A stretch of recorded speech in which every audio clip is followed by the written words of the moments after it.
Olá, sejam bem-vindos ao BMC Business. Eu sou a Hanna Beltrão e está na hora do nosso encontro diário com CEOs e gestores das principais empresas listadas no mercado.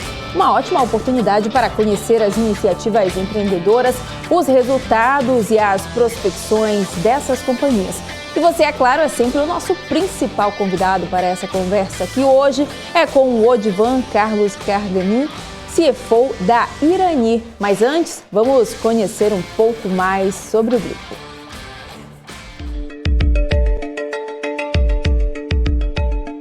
A Irani é uma das principais produtoras brasileiras de papel para embalagens e embalagem de papelão ondulado. Os produtos são feitos com material de base florestal renovável 100% reciclável. A companhia tem ampla área de atuação, com unidades em 4 estados brasileiros focadas em diferentes pilares de negócios: florestal, papel, embalagem e resina. A empresa nasceu como uma fábrica de papel no Rio Grande do Sul em 1941. As ações da companhia são listadas na bolsa há 44 anos. A Irani investe no pioneirismo nos negócios, produtos, processos e serviços e busca inovar no processo de fabricação nos modelos de negócios e de gestão. Hoje já são mais de 2.000 pessoas que trabalham na empresa.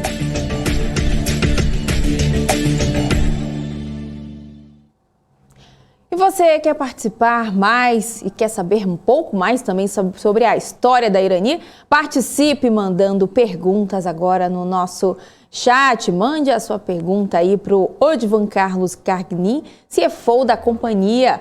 Boa tarde, Odivan. Seja bem-vindo ao BMC Business. Boa tarde, Hanna. Tudo bem? É um prazer estar aqui com vocês e poder estar conversando com a audiência e trocando ideias aqui sobre a companhia.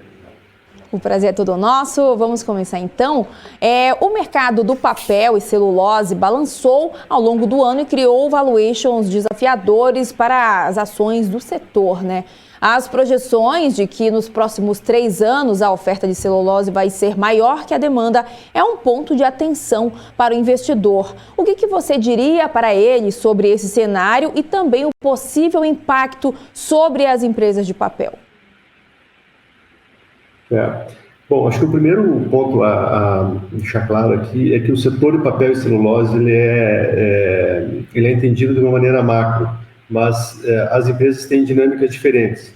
No caso da Irani, a Irani é uma empresa de embalagem. Então, os negócios da Irani elas têm pouco impacto em função do preço da celulose no mercado internacional. As empresas que fazem embalagem, tipicamente, fabricam a sua própria celulose e usam toda essa celulose para converter em papel. O que a gente chama de integradas, são empresas integradas. E o produto final que, no fundo, as empresas vendem, como é o caso da Irani, é a embalagem, ou seja, o papelão ondulado, a caixa aquela de papelão ondulado, utilizado no e-commerce, utilizado pelos frigoríficos. E o preço desse produto não tem correlação com a celulose. Então, no caso da Irani, nós não estamos expostos à commodity mundial e também ao efeito do câmbio sobre essa commodity. Existem, e aí falando um pouquinho de commodity, não é o nosso ramo, que não é o nosso negócio, mas ele é tido como uma commodity, como toda commodity ela é cíclica, existem perspectivas, ela está correlacionado à dinâmica do consumo da economia mundial e principalmente do consumo dos países em desenvolvimento, que ainda é bastante positivo quando se olha uma tendência de longo prazo.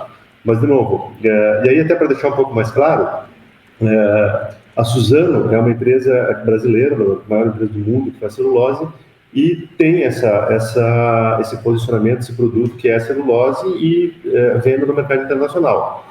No outro espectro do setor, temos a Irani, que é a empresa de embalagem, e cuja dinâmica é completamente diferente, como eu mencionei, é mais ligada à dinâmica do consumo interno e das empresas que usam a embalagem.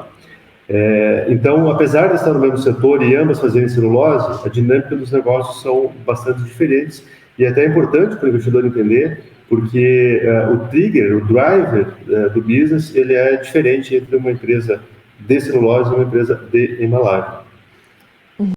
E você acredita que esse cenário em relação à celulose pode acabar criando uma boa janela de oportunidade para investir no setor? Geralmente acaba sendo influenciando a cotação, né? A maioria dos analistas e a leitura que o pessoal faz da tendência de mercado, ela é antecipada e faz com que isso se reflita no preço das ações e muitas vezes leve a cotações que não refletem o valor real da companhia, o chamado valor intrínseco da companhia. Eu creio que a Bolsa passou por um ajuste muito grande agora nas últimas semanas, né? E isso tem gerado oportunidades não só no setor, como também em outros setores. Acho que tem uma antecipação muito maior de problemas que podem surgir, ou de efeitos econômicos que podem surgir, vindos da China, da Europa, que acabou afetando demais a cotação. E até muitas empresas, como nós, por exemplo, a Irani, nós lançamos um programa de recompra de ações no mercado, justamente por entender de que os negócios da companhia não foram afetados e nem nós temos perspectivas de que ele seja afetado no futuro por questões macroeconômicas ou questões mundiais, de modo que o que aconteceu com a cotação da ação não está diretamente relacionado à performance do nosso business, e isso gera oportunidade de compra. E a gente sabe que a venda de papelão é sempre um termômetro da economia. Quanto mais as fábricas produzem, mais elas precisam de embalagens, né? Como é que está a demanda por esse produto? Como é que ela se comportou ao longo da pandemia e também como é que está agora nesse processo que a gente está? Esse é um ponto bem interessante. O ano passado, por exemplo, o PIB do Brasil caiu 4,1%. E o papelão, a indústria do papelão, cresceu 5,5%. Então, completamente descorrelacionado com o PIB. Tradicionalmente, o papelão do lado sempre foi considerado um termômetro da economia, um termômetro do PIB. Mas em 2020 houve um descorrelacionamento muito impactado pela pandemia, e o que está por trás disso tem algumas causas. Uma das principais é o fenômeno do e-commerce, que acelerou muito em 2020, e quem compra em casa pelas plataformas sabe que tudo chega em caixa de papelão do lado, tudo chega embalado em papel, o que puxou muito a demanda. Então, o setor inteiro cresceu 5,5% em 2020, enquanto a economia encolheu 4,1%. Em 2021, agora, dados de até agosto que estão disponíveis em papel, o setor já cresceu 9% sobre a base de 2020. Então, seguindo uma dinâmica forte de demanda. A expectativa do setor é que se chegue ao final do ano com crescimento na ordem de 7% em relação a 2020, especialmente porque o segundo semestre de 2020 foi muito forte, então talvez ele desacelere um pouquinho, o crescimento desacelere um pouco em relação ao que foi no primeiro semestre, mas ainda assim um crescimento robusto, na casa de 7% em relação ao ano passado, que foi um ano forte, um ano de recorde de expedição de papelão do lado. Então, mas o que está por trás de tudo isso é uma tendência secular muito boa, que tem as questões ESG. Quando você fala de embalagem, você procura analisar que tipo de embalagem é mais adequada, e aí nós chegamos no papel, que é um produto de base renovável, é um produto reciclável, é um produto muito reciclado, tem muitas embalagens, caixas que são recicladas e que atendem uma tendência de uma economia de baixo carbono, de uma economia circular, e isso tem gerado toda essa demanda aí pelas embalagens que estão do lado. Então, o ano 2021 está indo muito bem, o ano 2020 já foi bom, e eles são parte de uma tendência muito maior favorável que nós entendemos existir para o setor.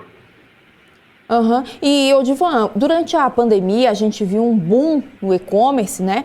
As vendas online cresceram muito e isso também acabou impactando o setor de embalagens. De que forma esse crescimento do comércio virtual impactou nas operações da Irani e também essa demanda continua mesmo no mesmo patamar do momento mais crítico da pandemia? Sim, como eu mencionei, o ano 2021 está sendo melhor até do que o ano de 2020. O e-commerce, de fato, ele foi um evento que disruptou a dinâmica do setor. A adição de demanda de papelão do lado foi muito grande. O nosso e-commerce saiu ali da casa dos 6% do varejo total para quase 10% do varejo total em 2020, e pense, tudo isso é transportado em caixa de papelão do lado.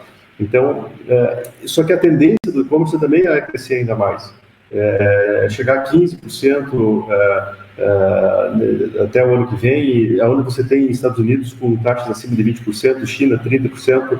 Então, nós estamos num caminho de usar muito mais o e-commerce, e tudo isso demandando embalagem. Então, ele de fato é um evento que trouxe bastante demanda para os nossos produtos, e existe essa tendência ainda de continuar para os próximos anos. Uhum.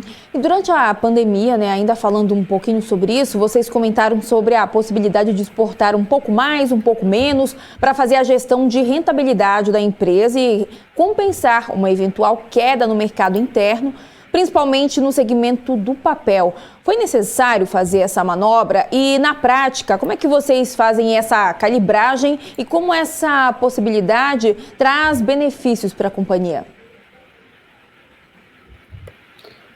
Nós temos um produto que ele pode ser exportado, então a gente sempre baliza em função das margens e, obviamente, da demanda. No caso do papel, que representa 1/3 do nosso faturamento, ele é usado basicamente para fazer sacolas, sacos de delivery, sacolas de varejo. Você vai no shopping, por exemplo, vê as pessoas andando com aquela sacolinha marrom na mão e que com compras. Todo aquele papel, nós temos liderança no mercado brasileiro, que é o papel para sacolas de varejo. Durante a pandemia, esse segmento ele caiu muito por conta do fechamento dos shoppings, e nós tivemos a demanda lá embaixo, e, enfim, não tínhamos como vender esse papel. E aí nós aumentamos a exportação, que é um papel usado no mundo inteiro, e se for olhar os nossos números do segundo TRI de 2020, que foi exatamente no momento mais crítico da pandemia, a nossa exportação ela subiu bastante em relação aos outros trimestres. Então a gente conseguiu ter essa flexibilidade, a gente tem certa flexibilidade de que, se a demanda no mercado interno está mais arrefecida, a gente poder mandar para o mercado externo. O que aconteceu logo na sequência foi que este mesmo papel ele é usado para o delivery. E aí aquele saco marrom, quando você pede uma comida em casa, ou um sushi em casa, ele vem embalado, esse é o mesmo papel, é o papel também que nós temos liderança no Brasil, e ele cresceu muito rapidamente. Então ocupou um espaço daquele segmento do varejo do shopping. E hoje o que a gente está sentindo é que os shoppings já estão funcionando, o delivery continua, e existe uma demanda muito maior desse papel do que existia pré-pandemia. Então, não foi só o e-commerce que afetou, o e-commerce de plataforma que afetou positivamente o nosso negócio, mas também as plataformas de delivery que usam essa embalagem, que impactou de forma positiva nos nossos negócios. E agora, de fato, caso haja alguma questão interna, local, de que traga mais dificuldades para os negócios, a gente tem uma certa habilidade de direcionar esses produtos para exportação. Não são todos, né? Papelão do lado, por exemplo, não é possível exportar, porque ele é muito leve, não tem como mandar longas distâncias, mas papel é um produto que viaja, é um produto que vale a pena mandar para outros países, exportar. Então existe essa possibilidade e tem essa flexibilidade defensiva, caso ocorra alguma dificuldade maior no mercado brasileiro. Pois é, e a gente está falando de exportação. Hoje, qual é a abrangência da atuação da Irani fora do país? Nós exportamos aproximadamente 15% do faturamento hoje, 85% é mercado local, por isso que eu mencionei, se for olhar a Irani, ela está no setor de embalagens, papel e embalagem, não papel e celulose, né, porque nós não fazemos exportação de celulose, então o nosso negócio é predominantemente local, no Brasil. Os 15% que nós exportamos papel e também um outro produto, que é o breu e terebintina, que nós extraímos a resina natural do pinus das nossas florestas e convertemos esse produto, que é chamado breu e terebintina, que é usado em setores de de tintas, de fixador, e tem algumas aplicações desinfetantes, e é todo ele exportado. E aí a gente manda esses produtos, tanto papel quanto breu e terebintina, para mais de 30 países. A maior parte é América do Sul, mas também para a Europa, também para a Ásia e para o Oriente Médio. Perfeito. E de que forma o câmbio no patamar atual, né? A gente sabe que é grande a volatilidade, né, em várias moedas. De que forma o dólar, por exemplo, pode influenciar nessa operação internacional da Irani? O câmbio, ele afeta as exportações. Nós temos, como eu mencionei, a gente exporta 15% do nosso faturamento, então não é nada tão significativo. E o outro lado positivo, vamos dizer assim, é que nós, desde 2009, não temos mais dívidas em dólar.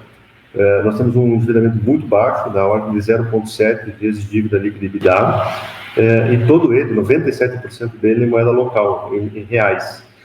Então, a única exposição que nós temos ao câmbio são esses 15% de exportação, que caso ele caia abaixo dos patamares atuais, ele pode afetar um pouco a margem de alguns produtos, que também, como a gente tem a flexibilidade de mandar para fora, nós temos também a possibilidade de, se a margem for melhor no mercado interno, vender aqui no Brasil. Então, assim, o efeito do câmbio ele não chega a ser tão significativo e nem tão forte nas nossas operações. E também, geralmente, quando o câmbio baixa, que é a única forma de afetar negativamente o resultado da empresa, existe a possibilidade, e tipicamente isso vem junto com o aumento dos preços dos produtos em dólar, compensando em grande medida essa redução do câmbio. Então, o câmbio nos patamares atuais está bom, ele oferece uma rentabilidade muito boa.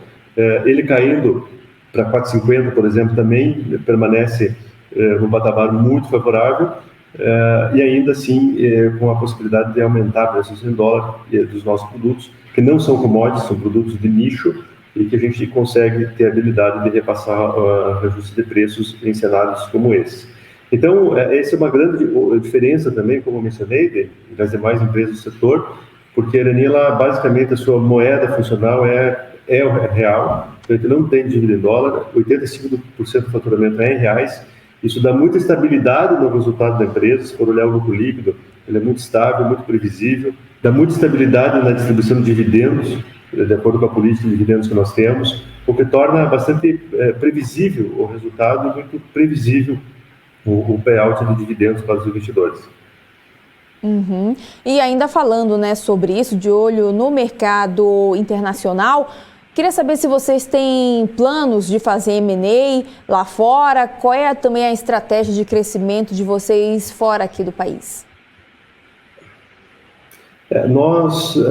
O Brasil é um país muito grande, é um dos maiores países do mundo em termos de consumo de papel ondulado. A Irani, ela não é uma empresa, ela é a terceira maior produtora de papel para embalagem do setor, e nós temos um tamanho relativamente pequeno comparado com o tamanho do mercado brasileiro. Porque o mercado brasileiro é o quinto maior da população, é um mercado muito grande. Então, nós temos tantas oportunidades de crescimento aqui no Brasil que nós não temos, por enquanto, no nosso plano estratégico, fazer expansão internacional. O momento também de câmbio, ele não é muito favorável, acho que os ativos lá fora estão bastante caros em função da depreciação do real, o que traz uma dificuldade adicional, e tendo tanta oportunidade de crescimento aqui no Brasil, nós preferimos, pelo menos nesse ciclo de investimentos, nesse ciclo de planejamento estratégico que nós fizemos, permanecer somente no mercado local. Uhum. E já de volta aqui para o mercado interno, o cenário econômico está bem desafiador, né, com a alta dos juros, que acaba impactando aí na inflação. De que forma isso vem também impactando no setor de papel e celulose? E também no caso da Irani, como é que a companhia tem tentado se preservar, né, desses impactos? Eu acho que esse é um vento contrário que as empresas têm, que vão enfrentar como um todo, nessas altas da inflação. Primeiro, a alta nos custos, então isso vai em algum momento impactar os custos fixos das empresas. No nosso caso, nós temos uma matéria-prima que já teve um salto muito grande de custo, são as aparas, mas que agora ela recuou, ela atingiu o pico no mês de maio e agora ela já recuou em torno de 30% do pico até o preço de setembro, o que é favorável para nós. Nós, durante esse período, tivemos a habilidade de fazer ajustes de preço, de embalagem, mas isso é muito por conta da demanda. Eu acho que não existe negócio que você consiga repassar aumento de custo. O que existe são negócios que são demandados, e aí, em função da demanda e do serviço, da qualidade do relacionamento com o cliente, você consegue capturar um diferencial de preço e ter um valor diferenciado para outros produtos. As empresas que não tiverem isso devem ficar com essa conta da inflação no colo, porque nós vamos corrigir, nós vamos ter acordos coletivos, nós vamos ter uma série de coisas que vão se incorporar aos custos da empresa ao longo do tempo. Nós conseguimos repassar preço para compensar isso. Se for olhar os números que nós temos divulgados até o primeiro semestre, os aumentos de preço que nós fizemos para o plano do lado foram suficientes, inclusive para ter alguma expansão de margem até nos resultados. Então, mas olhando para frente, eu acho que tem um vento aí contra aí que as empresas vão ter que lidar.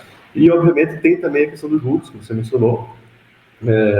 E aí entra um planejamento. Nós aqui, a nossa leitura é a seguinte: nós já passamos por muita coisa aqui na Irani, nós já pegamos, enfim, e somos as mesmas pessoas, a mesma diretoria, nós estamos juntos há 15 anos. E nesses 15 anos, nós já pegamos a crise de 2008, nós fizemos a M&A, nós alavancamos a companhia, nós pegamos a recessão de 15 e 16, todos juntos, o mesmo grupo de diretores que hoje estão aqui. Então, nós temos muito claro o que dá para fazer e o que não dá para fazer. E uma das coisas que nós fizemos desde 2009 para cá foi manter uma estrutura de capital bastante balanceada e conservadora. Nós temos uma meta de alavancagem da companhia de 2,5 vezes dívida líquida EBITDA, que tipicamente no setor as empresas trabalham com bem mais do que isso. Nós já chegamos a trabalhar com 5 vezes no passado, mas quando você alavanca a companhia, nós estamos no Brasil, nós estamos no mundo, de 3 em 3 anos tem uma crise que chega. Se você está alavancado no momento desses mais adverso, aumenta o custo do crédito, aumenta o risco, e você acaba tendo que contratar dívida com custos muito inadequados, o que afeta todo o resultado da empresa. Então, em função da experiência que nós tivemos, hoje nós temos uma estrutura de capital muito conservadora. Essa alta de juros, ela não deve nos afetar de maneira significativa, porque nós estamos pouquíssimo alavancados, como eu mencionei, 0,7 vezes dívida líquida EBITDA. Estamos num ciclo de investimento, mas que nós não devemos passar da nossa meta de 2,5 vezes dívida EBITDA, mesmo no pico da execução dos investimentos, e com linhas de financiamento bastante adequadas, linhas de BNDES já contratadas, de que vão ser suficientes para toda a execução desse plano. Mas, obviamente, o juro, da parte da dívida que se tem, ele tende a afetar de forma negativa o balanço das empresas daqui para frente. Uhum. E, Odivan, falando agora sobre custo de energia, a empresa tem conseguido repassar os aumentos? Como é que vocês estão trabalhando em relação a isso? Para nós não afetou o custo de energia, porque nós temos uma política de compra. Nós compramos 48% da energia que nós consumimos. A partir de 2023, nós vamos ser autossuficientes. Nós não vamos mais comprar energia. Os investimentos que nós estamos fazendo agora é exatamente para substituir a energia comprada por energia própria. Essa energia que nós compramos, nós temos uma política em que a gente compra sempre com bastante antecedência. Então, nós temos contratos firmados há 2, 3 anos atrás, com preços travados para o suprimento da energia que nós precisamos agora para o ano de 2021 e 2022. Então, não estamos tendo nenhum tipo de impacto nos nossos custos por conta do custo da energia. Existe o risco de um apagão, como está no radar aí de todos. Enfim, aí se tiver um apagão, não vai passar ninguém ileso. Isso vai ser para todas as empresas, e aí nós vamos ter que lidar com a situação caso ela venha a acontecer. Mas em termos de fornecimento de energia, custo da energia, nós estamos travados com o custo e isso não afeta os nossos resultados. Uhum. E no segundo trimestre, a Irani surpreendeu os analistas e entregou um resultado melhor do que o esperado em praticamente todas as linhas. O lucro líquido saltou 342% e o EBITDA saltou 114%. Na sua avaliação, o que explicou essa performance tão boa assim do grupo? O grande motor desse resultado é a performance operacional.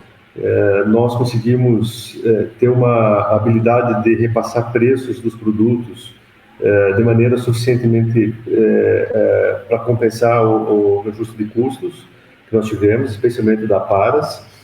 Além disso, são os ganhos de produtividade que nós tivemos nos últimos anos, que vieram sendo incorporados, mas principalmente por essa capacidade de conseguir passar preços para o mercado e compensar os efeitos do custo que a gente teve.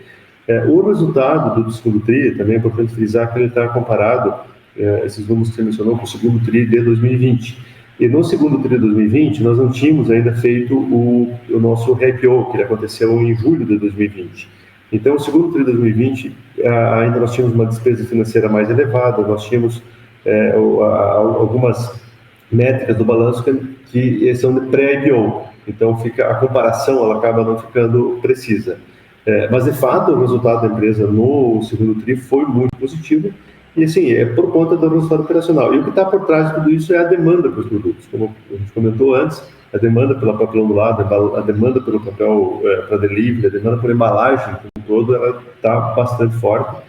E ela continua bastante forte nesse terceiro TRI também.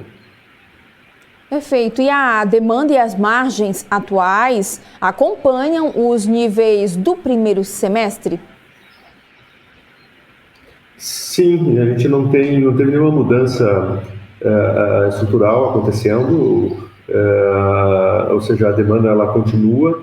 A gente percebe que a Empapel tem revelado dados em que a demanda está arrefecendo um pouquinho no volume total, mas também a base de comparação ela é muito forte. O segundo semestre de 2020 foi muito forte por conta da retomada da economia.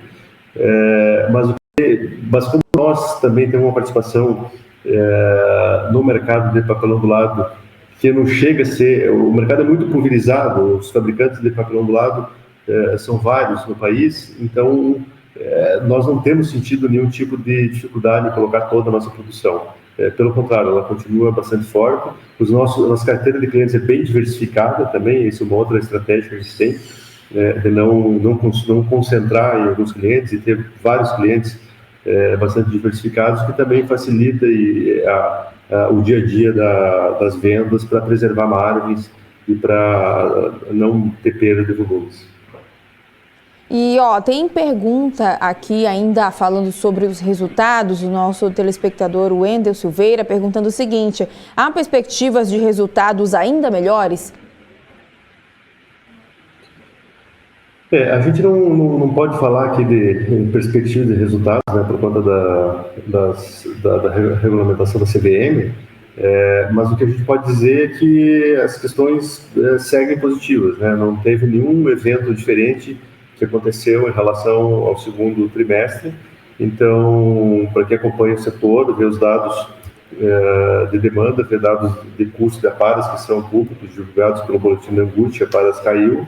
Então, assim, os bancos não tem motivo para os resultados serem diferentes daqueles que a gente vem divulgou já até o segundo trimestre. Perfeito. E os analistas apontam também limitações na produção da companhia, mas que mesmo assim os números foram bons apesar disso, né? Quais são hoje as principais limitações que vocês encontram e de que forma também a companhia pretende contornar esses desafios? Nós temos limitação de produção, vamos dizer assim. Nós trabalhamos com as fábricas todas lotadas, a demanda está muito forte, a gente até foi surpreendido com a demanda que teve pós-pandemia, como eu mencionei. Isso vale para todas as linhas de produto. Assim, é impressionante como a demanda é muito forte. E nós, obviamente, estamos trabalhando na expansão de capacidade. Nós estamos executando, nesse momento, um plano de investimento chamado Plataforma Gaia. O foco principal da Plataforma Gaia é a otimização da rentabilidade dos nossos sites. Não é expansão de capacidade, não é esse o objetivo principal desse ciclo de investimentos, mas nós temos algumas expansões. Nós temos a expansão da planta de embalagem nossa de Santa Catarina, nós temos a expansão da máquina de papel número 2, também em Santa Catarina, que faz esse papel para o delivery. Mas essas expansões, elas são, se for olhar para o tamanho do mercado brasileiro, elas são pequenas e serão logo absorvidas. E com isso, a gente também tem pensado, ontem nós fizemos o nosso Investor Day, para quem não assistiu, está disponível no nosso site DRI, pode assistir, onde nós mencionamos um outro ciclo de investimentos que a gente já está estudando, que prevê uma nova linha de celulose, prevê uma máquina de papel nova e mais plantas de embalagem. Nós não temos números, isso não foi aprovado no Conselho ainda, mas nós estamos exatamente nesse momento preparando todos os estudos de engenharia, para daí sim, após a conclusão desse ciclo, que nós chamamos de Plataforma Gaia, que vai significar em torno de 1 bi de investimentos, iniciar essa outra etapa, e aí sim muito mais focada em crescimento, expansão de capacidade. Então, de fato, nós viemos operando com as nossas plantas lotadas.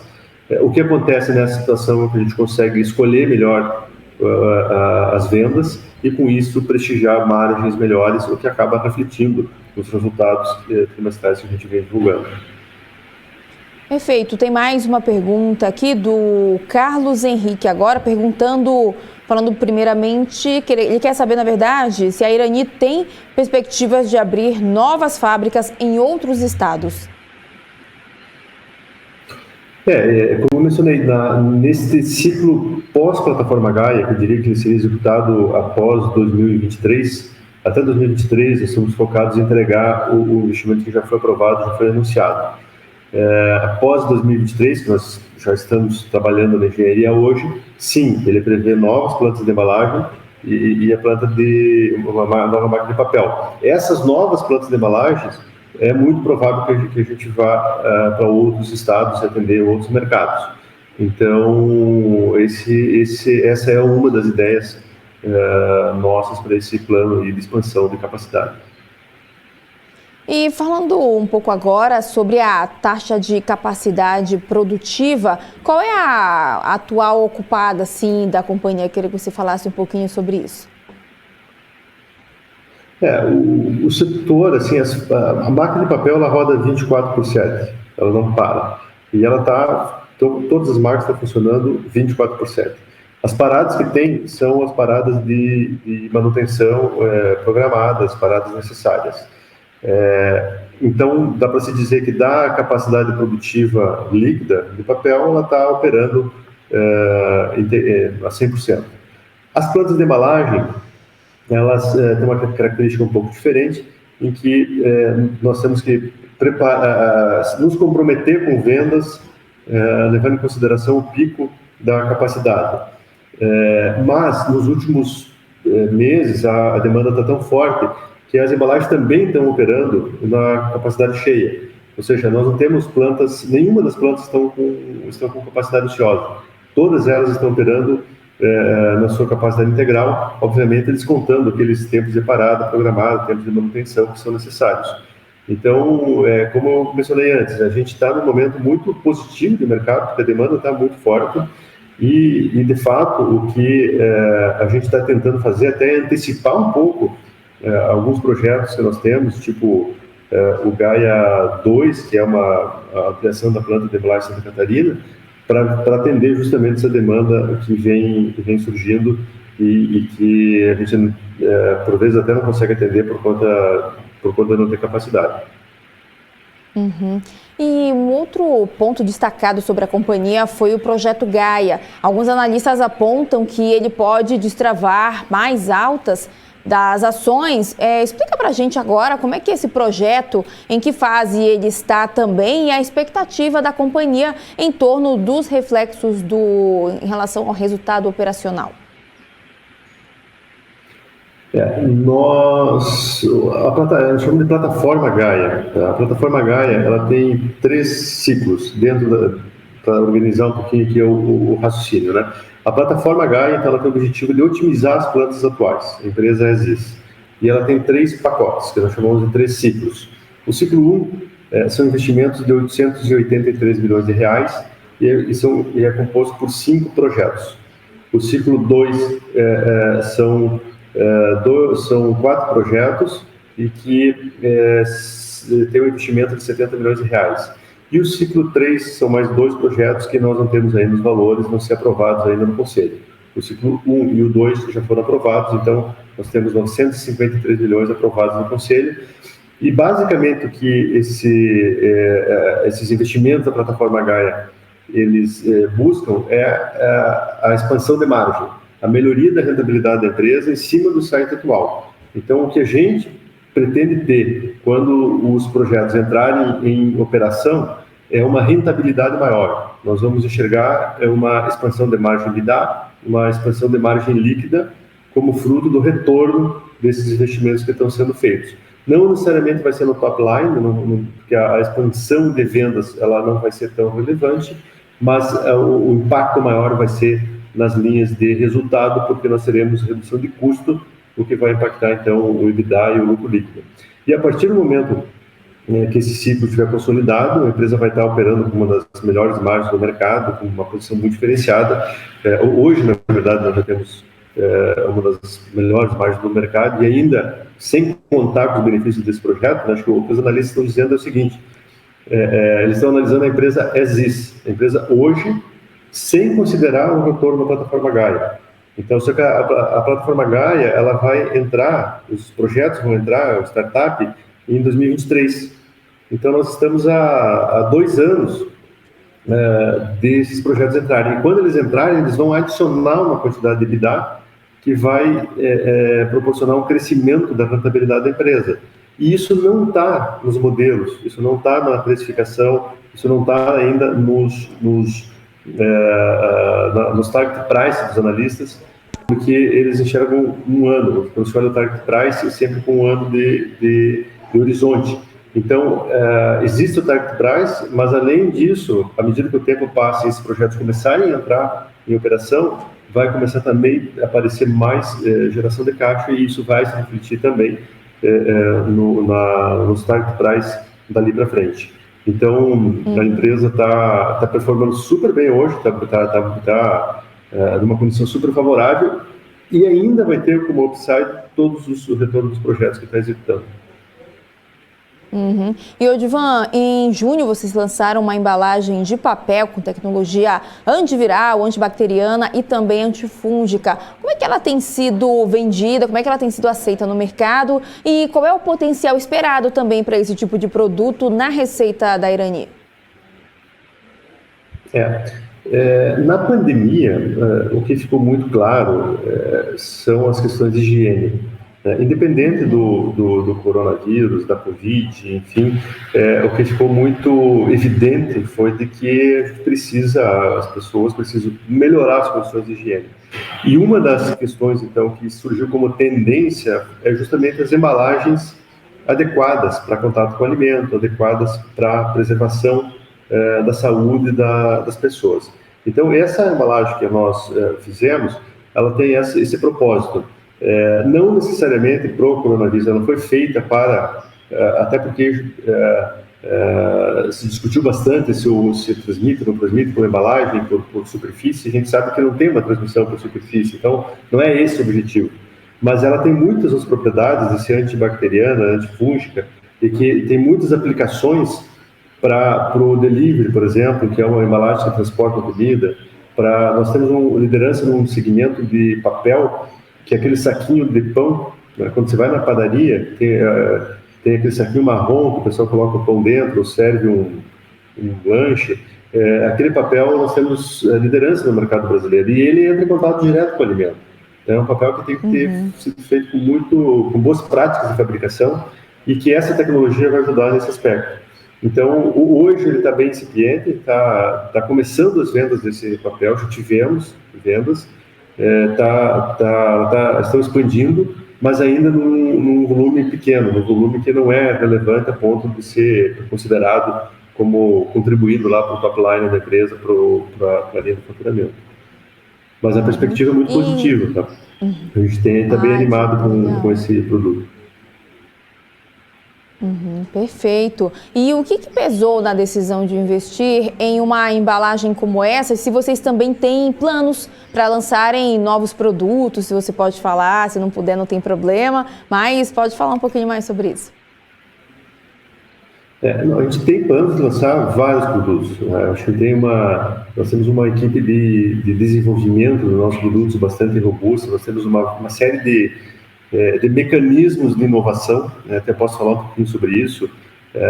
Nós, dentro da empresa, temos um programa chamado Irani Ideias, onde os nossos colaboradores, todos eles, são estimulados a dar ideias, inclusive repassamos retorno financeiro, caso uma ideia seja implementada e dê certo e traga retorno econômico para a companhia, parte desse retorno é distribuído de volta para o colaborador. Então, nós estimulamos internamente essas ideias, mas também a gente sabe que existe muito mais conhecimento fora da empresa do que dentro da empresa. Então, nós temos um programa chamado Irani Labs, que é uma conexão da empresa com startups. Nós direcionamos temas e lançamos desafios para atrair startups. Agora, há 15 dias, nós tivemos um Demo Day, onde nós ouvimos 11 startups dentro de 140 que se apresentaram com ideias e soluções nos temas que nós lançamos. Temos conexões também com entidades, com universidades, com pesquisadores para o desenvolvimento de produtos. Então, e aí a gente tem uma gama lá, uma série de produtos que estão sendo desenvolvidos para várias aplicações. Eu não vou especificar aqui, não posso, mas são tantos também que são testados e em algum momento começam a entrar em linha de produção e começam a atender mercados que hoje são atendidos por algum outro tipo de produto e o papel entra com uma condição muito favorável, muito melhor, ou então tem mercados novos que surgem, que a gente cria por conta do produto novo. Tem muitas ideias bacanas que a gente deve estar bem lançando ao longo do tempo e para o futuro também tem muita coisa para entrar ainda nesse sentido. E como é que está o caixa e também o perfil de endividamento da empresa? A gente pode ver um momento de M&A ou um foco no momento é o crescimento orgânico do grupo? O foco no momento é o crescimento orgânico. Nós fizemos M&A em 2014, fizemos uma aquisição. A gente sabe que é muito difícil capturar sinergias no nosso setor. É claro que depois da aquisição que nós fizemos, teve a recessão de 2015 e 2016, mas o fato é que a fábrica ela é sempre desafiadora. Então, não é que o M&A não está no nosso plano, está sim, a gente analisa, temos equipe trabalhando nisso, porém, ele não é uma prioridade. A gente só vai fazer M&A caso, de fato, faça sentido para os negócios da empresa e isso faça com que a gente consiga capturar sinergias e que 2 mais 2 seja 5 e vale a pena fazer esse M&A. Mas o foco nosso agora é o crescimento orgânico. Como eu mencionei, é a plataforma Gaia, que ali sim a gente conhece bem, ali sim a gente tem segurança do retorno, e esse é o nosso foco nos próximos, diria, 3 a 5 anos. Perfeito. E só para a gente finalizar a nossa conversa, desde que a Irani migrou para o segmento de novos mercados na Bolsa, as pautas ESG ganharam uma importância maior para a companhia. Qual dessas ações da empresa você gostaria de destacar aqui para a gente? Eu acho que essa conversa é uma conversa muito boa. A Irani está nessa pauta na sua essência, né? Nós fizemos celulose, somos integrados, fizemos embalagem e nós também reciclamos a embalagem. 2/3 da matéria-prima que nós usamos são aparas de papel, que é a reciclagem, né? São o próprio papel que vai e recicla. Então, nós estamos numa economia circular. A Irani é uma empresa de economia circular, que é um dos principais temas ESG. Nós também estamos nesse mercado de carbono, por exemplo, desde 2006.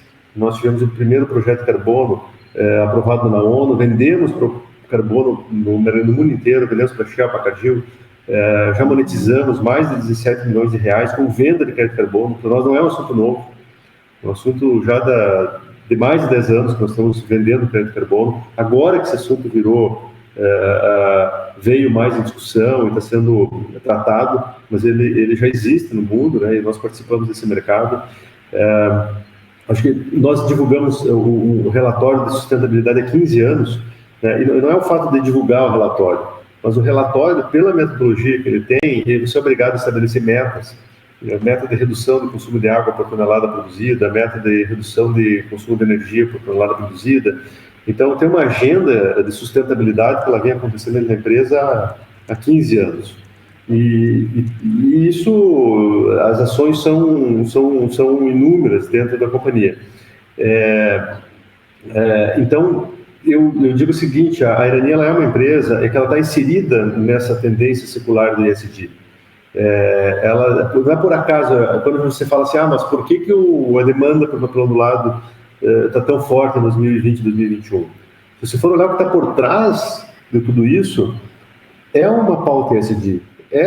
Porque a embalagem é um produto sustentável, é um produto biodegradável, é um produto reciclado, é um produto reciclável, e as pessoas estão prestando atenção nisso, estão demandando esse tipo de embalagem.